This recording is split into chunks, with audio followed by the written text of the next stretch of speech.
Hello dears, അപ്പോൾ നമ്മൾ ഷോപ്പിലൊന്നും പോയി ഈ കമ്മലൊന്നും വാങ്ങണ്ട, നമുക്ക് വീട്ടിൽ തന്നെ ഉണ്ടാക്കിയെടുക്കാവുന്നതേ ഉള്ളൂ. ആസ് യൂഷ്വൽ ഞാനൊരു ഗ്ലാസ് ഷീറ്റ് എടുത്തിട്ടുണ്ട്, അത് ഞാൻ ഇതുപോലെ ഒന്ന് കട്ട് ചെയ്തെടുത്തിട്ടുണ്ട്. അതിന് കുറച്ച് ഗ്ലൂ അപ്ലൈ ചെയ്തിട്ട് ഫെവി ബോണ്ടാണ് അപ്ലൈ ചെയ്യുന്നത്. നടുവിലൊരു ഹാഫ് കട്ട് പേൾ വെച്ചിട്ടുണ്ട്, ബീഡ് വെച്ചിട്ടുണ്ട്.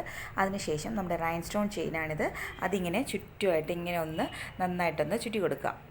അപ്പോൾ ചുറ്റുമ്പോൾ ബുദ്ധിമുട്ടുണ്ടാവും, കാരണം ഗ്ലൂ ആണ്.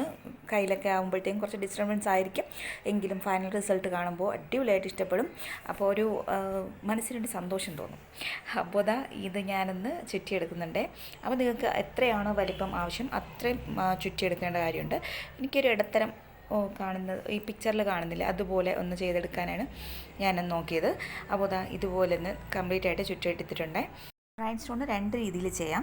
ഒന്നുകിൽ ആദ്യം തന്നെ അളവൊക്കെ എടുത്തിട്ട് ചുറ്റി ഒന്ന് നോക്കിയ ശേഷം ഗ്ലൂ അപ്ലൈ ചെയ്യാതെ ചുറ്റി നോക്കിയ ശേഷം ആവശ്യത്തിന് മാത്രം റൈൻ സ്റ്റോൺ കട്ട് ചെയ്തെടുക്കുക. ഇല്ലാന്നുണ്ടെങ്കിൽ ഗ്ലൂ അപ്ലൈ ചെയ്തിട്ട് ആവശ്യത്തിന് ആ ഡിസൈൻ ചെയ്തിട്ട് കട്ട് ചെയ്ത് മാറ്റുക. ഇതാണ് ഏതായാലും നന്നായിരിക്കും. അപ്പോൾ രണ്ടാമത് ഞാൻ എടുത്തിട്ടുള്ളത് കുറച്ച് സിൽവർ കളർ കുന്തൻ സ്റ്റോൺസാണ്.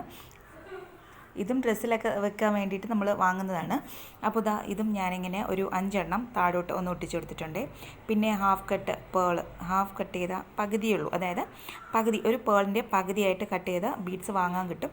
അത് ഞാൻ ഇതുപോലെ താഴോട്ടൊന്ന് ഒട്ടിച്ചു കൊടുക്കുകയാണ്. കംപ്ലീറ്റ് ഇഷ്ടമുള്ള എവിടെയൊക്കെയാണോ അങ്ങനെയൊക്കെ ഒട്ടിച്ചു കൊടുക്കാം.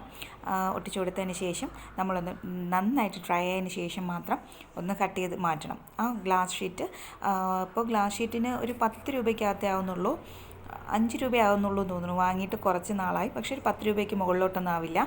അപ്പോൾ എല്ലാവരും ഒന്ന് ട്രൈ ചെയ്ത് നോക്കണം. അപ്പോൾ ഇത്രയേ ഉള്ളൂ. ഉണങ്ങിയ ശേഷം ഇതുപോലെ നമ്മൾ ഇയറിങ്സിൻ്റെ സ്റ്റഡ് വെച്ചിട്ട് അടിപൊളിയാക്കിയിട്ടുണ്ട്. അപ്പോൾ എൻ്റെ ചാനൽ ഇതുവരെയും സബ്സ്ക്രൈബ് ചെയ്ത് കാണുന്ന കൂട്ടുകാരുണ്ടെങ്കിൽ പ്ലീസ് ഒന്ന് സബ്സ്ക്രൈബ് ചെയ്ത് സപ്പോർട്ട് ചെയ്യണേ. ഇതാണ് അപ്പോൾ final result. Thank you for watching.